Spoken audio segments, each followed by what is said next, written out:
তোমরা সবাই কেমন আছো? আশা করছি তোমরা সবাই ভালো আছো। আলহামদুলিল্লাহ, তোমাদের দোয়া ও আশীর্বাদে আমরাও অনেক ভালো আছি।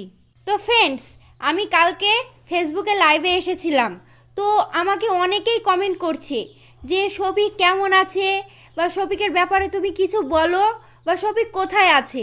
আবার অনেকেই আমাকে ইউটিউবে কমেন্ট করছে যে শফিকের ব্যাপারে কিছু বলো। আজকের ভিডিওটা শফিককেই নিয়ে। তো বন্ধুরা, তোমরা প্রথম থেকে লাস্ট পর্যন্ত ভিডিওটি দেখতে থাকো। আমি শফিকের ব্যাপারেই কিছু কথা বলবো।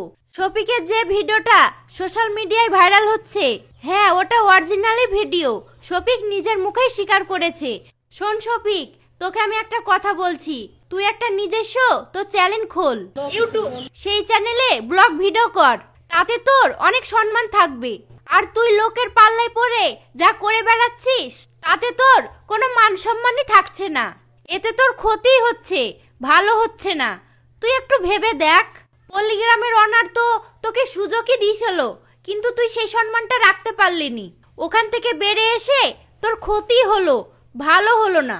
আজ তোর কত ফ্যান ফলোয়ার, আমাদের চ্যানেলে ভিডিও আপলোড করছি, অনেকেই আমাকে কমেন্ট করে বলছে, সেই জন্যই আমি ভিডিওটা করতে বাধ্য হলাম। তো ফ্রেন্ডস, শফিকের ব্যাপারে আমি আর কি বলবো, আপনারা তো ফেসবুক ইউটিউব খুললেই দেখতে পাচ্ছেন শফিকের ভিডিও। তো আমার আর কিছু বলার নেই।